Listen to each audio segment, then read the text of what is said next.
Look at this coastal settlement. Thousands of years ago, long before the invention of coins or paper money, sea-dwelling communities lived in environments similar to this, harvesting resources directly from the ocean.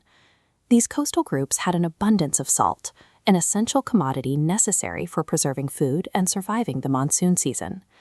Further inland, mountain tribes cultivated spices, like black pepper and cinnamon, items with high intrinsic value used for medicine and flavoring. To get what they needed, these two groups relied entirely on the barter system. If the mountain people wanted salt, they had to bring their spices down to the riverbanks and negotiate a direct physical swap. The flaw in early barter was the method of measurement, the human body. One merchant measures a handful of salt, another a handful of pepper.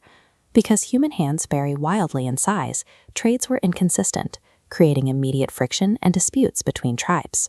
To solve this, a tribal chief named Galong introduced a standardized measurement. He bypassed human hands entirely and looked to the local rainforest, choosing to use the naturally occurring uniform cylinders of giant bamboo. Establishing fairness in ancient trade did not require complex mathematics. It relied entirely on observing and applying the reliable geometric perfection of bamboo. Setting up this measuring system requires strict quality control. Step 1 in Galong's method is material selection. You have to hunt for mature bamboo, specifically plants that are 3 to 5 years old, and strictly avoid any young green shoots. A young bamboo shoot behaves like a wet sponge. It holds a massive amount of water. If you cut it and leave it in the sun, that water evaporates, causing the plant fibers to contract and dry out. This animated cross-section shows why that matters. The drying process destroys the hollow volume. A merchant using a young bamboo cup finds it shrinking daily, cheating their partners. By waiting 3 to 5 years, the plant undergoes lignification. This hardening process creates a frick wall, resulting in a static, shatterproof tool. A standardized measurement only works if the measuring tool itself is physically incapable of changing shape.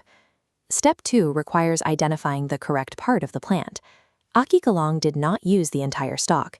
He specifically harvested the exact middle section, known as the middle culm. This diagram reveals the internal anatomy of the bamboo stalk. These naturally occurring dividers are called nodes.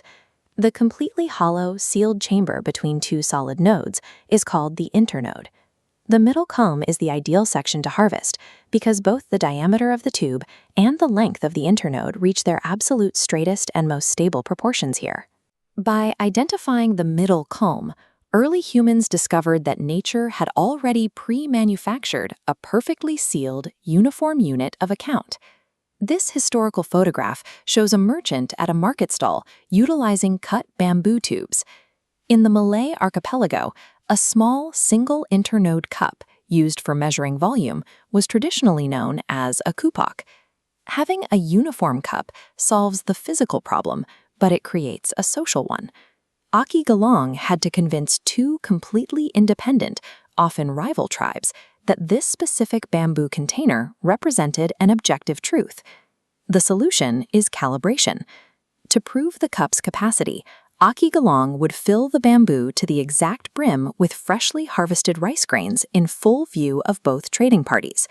This established a highly visible, agreed-upon baseline. Relying on hand-measured piles resulted in constant disputes. By implementing a transparent, visible standard, merchants could verify the volume instantly, eliminating arguments over fairness. When both sides of a transaction can visually verify the exact amount of goods exchanging hands, they generate trade trust. This mutual agreement is the psychological foundation required for any functioning economy. The bamboo volume cup worked perfectly for salt and rice, but it hit a physical limitation with extremely high-value, lightweight commodities like gold dust or rare medicinal herbs.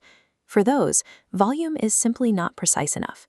To measure exact weight, Galong utilized another iteration of the plant, the dasin.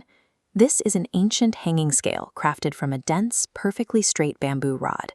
This schematic demonstrates how it works. Like a seesaw, the system relies on a central pivot point. This string acts as the fulcrum. By suspending high-value goods on one end and sliding a weighted stone along the other, the merchant moves the weight until the bamboo rod settles into a perfect equilibrium. Mastering weight distribution allowed ancient tribes to transition to trading premium commodities, practically removing the friction from the exchange entirely. This stone relief from Borobudur depicts a maritime ship from the era. The fairness guaranteed by the bamboo measurement system scaled outward, unlocking massive trade networks that eventually carried local spices across oceans to India, the Middle East, and Europe. We often look back at primitive barter and assume it was a chaotic struggle for survival. In reality, it was driven by highly structured mathematics and predictable material physics. A Qi-Galong system worked because the bamboo was an impartial arbiter. It provided an unfeeling, unbiased physical standard that remained the same regardless of which merchant was holding the cup.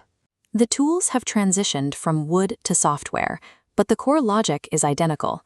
Modern digital markets rely on this same foundation, a rigorous, unalterable standard allowing two strangers to exchange value without having to trust one another. The next time you use a measuring cup or see a price updated on a digital exchange, you're seeing that legacy in action. It began with the simple realization that fairness is only possible when you remove human bias from the scale.